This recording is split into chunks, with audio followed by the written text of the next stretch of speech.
DGISPR lieutenant general Ahmad शरीफ का कहना है कि जाफर एक्सप्रेस को निशाना बनाने वाले तमाम 33 दहशतगर्दों को जहन्नुम वासिल कर दिया गया। क्लियरेंस ऑपरेशन के दौरान किसी मुसाफिर को नुकसान नहीं पहुंचा। दहशतगर्दों ने सिक्योरिटी फोर्सेस के ऑपरेशन से कबल ही ट्रेन के 21 मुसाफिरों को शहीद कर दिया था। वाक़े में FC के 4 जवान शहीद हुए। दहशतगर्द अफगानिस्तान में अपने सहूलतकारों से राबते में थे।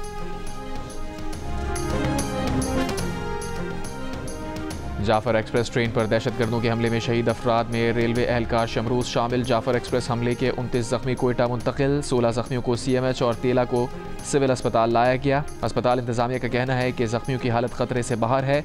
वाक़े में महफूज ट्रेन ड्राइवर का कहना है कि जान बचाने के लिए कई घंटे छुपे रहे, पाक फौज ने मदद की।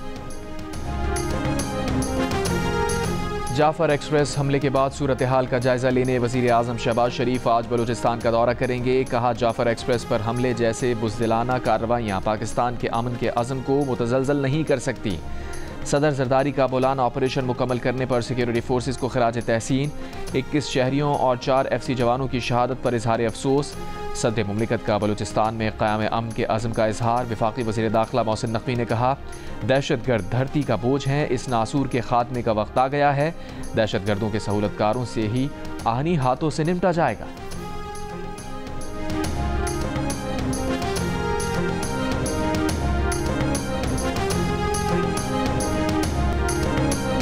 जो रियासत को तोड़ने की बात करेगा, बंदूक उठाएगा, रियासत उसका कला कमा करेगी। वज़ीर आला सरफराज बुगटी का बलूचिस्तान असम्बली से खिताब। कहा, अमन पसंदों को गले लगाया जाएगा, दहशतगर्दों को नहीं छोड़ा जाएगा। सरफराज बुगटी ने कहा कि बलूचिस्तान में कौन कत्ल गारत कर रहा है, हम उनका नाम लेने से क्यों घबराते हैं। कलअदम BLA वाले बातचीत के लिए तैयार नहीं, कब तक मुल्क तोड़ने की बात बर्दाश्त करेंगे। वो आपको मार रहे हैं, आप जिरगा करने की बात कर रहे हैं। बलूचिस्तान असम्बली इजलास में सूबे में अमन अमान की सूरत हाल पर इजहार तशवीश।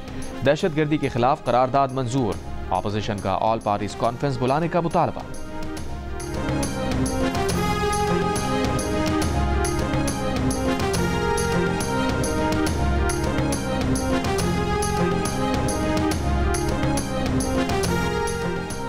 वफाकी वज़ीर इत्तलात अता तारर का कहना है कि पाकिस्तान में बाज़ सियासी अनासिर ने इस वाक़े को अपनी सियासत चमकाने के लिए इस्तेमाल किया। कलअदम BLA, भारतीय मीडिया और PTI ने एक ज़बान बोली। कहा, दहशतगर्द कभी भी अपने मज़मूम मकासद में कामयाब नहीं होंगे।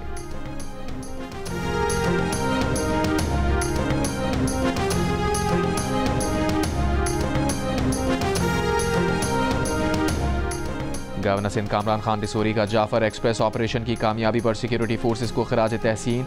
कहा, मुसाफिरों की बहिफाजत बाजियाबी सिक्योरिटी एहलकारों की पेशा वराना महारत का सबूत है।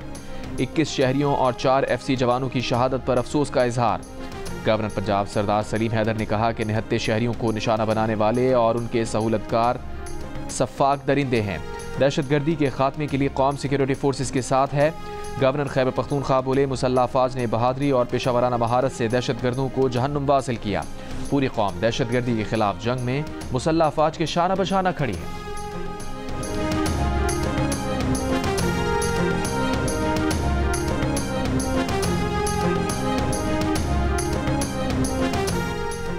महमूद खान अचकज़ई अख्तर मेंगल बानी PTI से मुलाकात करेंगे। मुत्तहदा अपोजिशन ने तस्दीक कर दी। अखुंज़ादा हुसैन यूसुफजई का कहना है कि बानी PTI से बलूचिस्तान खैबर पख्तूनख्वा की सूरत हाल पर मुशावरत होगी। तहरीक इंसाफ के सेक्रेटरी जनरल सलमान अकरम राजा का हुकूमत और तमाम पार्टियों को साथ बैठने का मशवरा। कहा, जाफर एक्सप्रेस वाक़े के बाद कौम के पास इकट्ठे होने के सिवा कोई ऑप्शन नहीं। अपोजिशन लीडर उमर अयूब की बानी PTI और PTI की जानिब से बलूचिस्तान में दहशतगर्दी की मजम्मत। कहा, बलूचिस्तान में आग लगी हुई है, अपने जवानों के साथ खड़े हैं, दहशतगर्दों को कैफिर किरदार तक पहुंचाया जाए।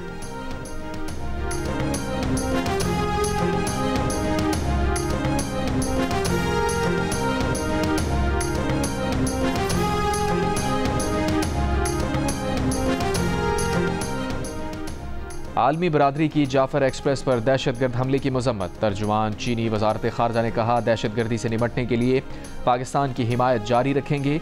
अमरीकी सिफारत खाने ने एक बयान में कहा, मुश्किल वक्त में पाकिस्तान के साथ खड़े हैं। जाफर एक्सप्रेस पर हमले की जिम्मेदारी कबूल करने वाली तंजीम को अमरीका आलमी दहशतगर्द ग्रुप करार दे चुका है। तर्जुमान ईरानी वजारत खारजा ने कहा कि दहशतगर्दी के खात्मे के लिए ईरान पाकिस्तान की मुआवनत करने के लिए तैयार है। यूरोपीय यूनियन की सफ़ीर रीना कियोंका ने कहा, हमारे दिल पाकिस्तान के मुतासरा ख़ानदानों के साथ हैं। अक़वाम मुत्तहिदा के सेक्रेटरी जनरल एंटोनियो गुटेरेस की भी जाफर एक्सप्रेस पर हमले की मजम्मत। तुर्क वजारत खारजा का हमले में जानी नुकसान पर ताज़ियत का इजहार।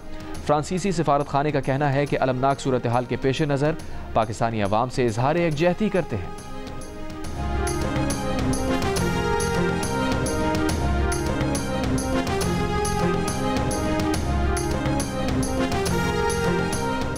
वज़ीर आला सिंध मुराद अली शाह ने अपनी हुकूमत की एक साला कारकर्दगी रिपोर्ट पेश कर दी। कहा, सिंध में ज़राअत, सेहत, इंफ्रास्ट्रक्चर, डिजिटलाइजेशन और फलाही मनसूबों समेत बड़े तरक्याती काम किए। 2 लाख सोलर यूनिट्स की तकसीम, 1.5 लाख से ज़ायद किसानों में हारी कार्ड्स की तकसीम, 196 नए सड़कों की तामीर और 14 लाख मरीजों का NICVD में इलाज किया गया। मुराद अली शाह ने कहा, उन्होंने अपनी एक साल की कारकर्दगी खुद आकर लोगों को बताई। कुछ लोग किताब छाप रहे हैं और अखबारात में इश्तिहारात दे रहे हैं। कराची की मुख्तलिफ सरकारी इमारतों समेत 24 गवर्नमेंट दफातर को सोलराइज किया गया है। रेस्क्यू 1122 का मॉनिटरिंग सिस्टम कायम कर दिया गया है। 110 नई रेस्क्यू गाड़ियाँ शामिल की गई हैं। सिंध हुकूमत अवामी फलाह व बहबूद के लिए अमली इक़दामात पर यकीन रखती है।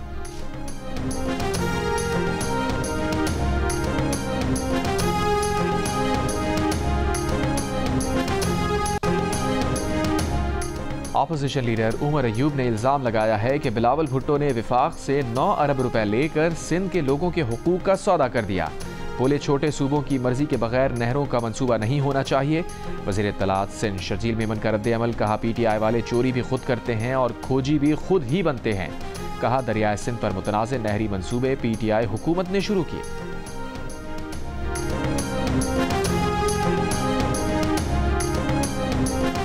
इख्तलाफात के बावजूद पाकिस्तान की माशी तरक्की के लिए पुरज़म है। वज़ीर आला KP अली अमीन गंडापुर का पेशावर में नेशनल इकोनॉमिक ट्रांसफॉर्मेशन प्लान उड़ान पाकिस्तान मुशावरती सेमिनार से खिताब। कहा, माशी तरक्की के लिए KP हुकूमत का विजन उड़ान पाकिस्तान से मुकम्मल मुताबिकत रखता है। विफाक खैबर पख्तूनख्वा को उसके आइनी हुकूक देने के लिए अमली इक़दामात करे।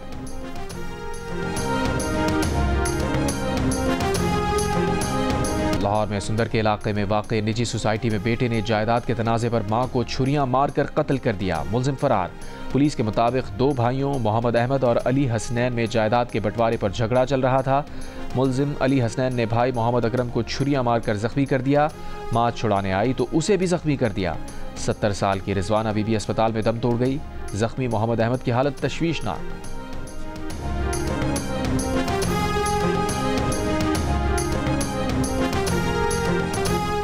कोई किसी को गजा से बेदखल नहीं कर रहा। अमरीकी सदर डोनाल्ड ट्रंप का ओवल ऑफिस में आयरलैंड के वजीर आजम के साथ मुलाकात के मौके पर सहाफ़ी को जवाब। गजा से किसी को बेदखल ना करने के अमरीकी सदर के बयान पर हमास का खैर मकदम। मॉडल और अदाकारा नादिया हुसैन ऑनलाइन फ्रॉड का निशाना बन गई। नादिया हुसैन को FIA का अफसर बनकर फ़ोन करने वाले ने उनके शौहर की जमानत पर रिहाई के लिए 3 करोड़ रुपए रिश्वत मांगी। नादिया हुसैन के शौहर आतिफ हुसैन माली फ्रॉड के इल्ज़ाम में FIA की हिरासत में हैं। नादिया हुसैन ने फ्रॉड फ़ोन कॉल का सारा मामला सोशल मीडिया अकाउंट पर शेयर कर दिया। FIA हुकाम ने कहा कि फ्रॉड फ़ोन कॉल में मुलव्विस शख्स के खिलाफ सख्त कानूनी कार्रवाई की जाएगी।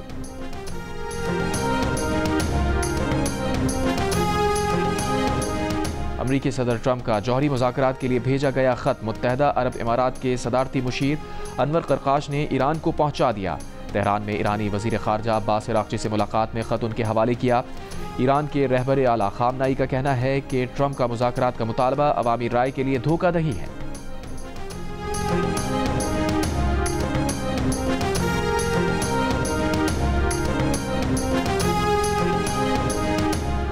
अमरीका, कनाडा और यूरोप में तिजारती जंग का बाज़ाब्ता आगाज़। स्टील और एलुमिनियम की दरामद पर अमरीका ने 25% टैरिफ नाफिज कर दिया। ये टैक्स तकरीबन 28 अरब डॉलर्स बनेगा। जवाब में कनाडा का अमरीका पर 29 अरब 80 करोड़ कनेडियन डॉलर का जवाबी टैक्स लगाने का ऐलान। यूरोपीय यूनियन ने भी अमरीकी मसनूआत पर 26 अरब यूरो का टैक्स लगा दिया। ऐलान यूरोपीय कमीशन की सदर ने ब्रसल्स में ट्रेड कमिश्नर के साथ प्रेस कॉन्फ्रेंस में किया। उन्होंने अमरीकी टैक्स को बाइस तशवीश करार दिया। कहा, यह टैक्स ये कारोबार के लिए ख़राब है, सार्फिन के लिए बदतर होंगे। दोनों तरफ कीमतें बढ़ेंगी, नौकरियां दाव पर लग जाएंगी। यूरोपीय टैक्सेस का इतलाक़ 1 अप्रैल से होगा।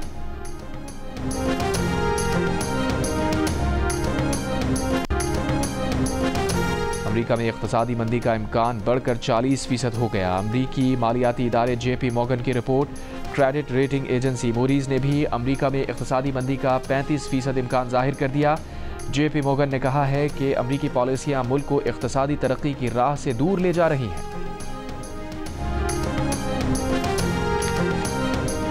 जिला हंगू से ताल्लुक़ रखने वाले फुटबॉलर मोहम्मद रियाज की इस्लामाबाद में वज़ीर आज़म शहबाज शरीफ और पेशावर में वज़ीर आला खैबर पख्तूनख्वा अली अमीन गंडापुर के साथ खुसूसी मुलाकातें। वज़ीर आज़म शहबाज शरीफ ने मोहम्मद रियाज को 25 लाख रुपए का इमदादी चेक दिया। वज़ीर आला KP ने 10 लाख रुपए का चेक दिया। कोच भर्ती करने का ऑर्डर भी जारी।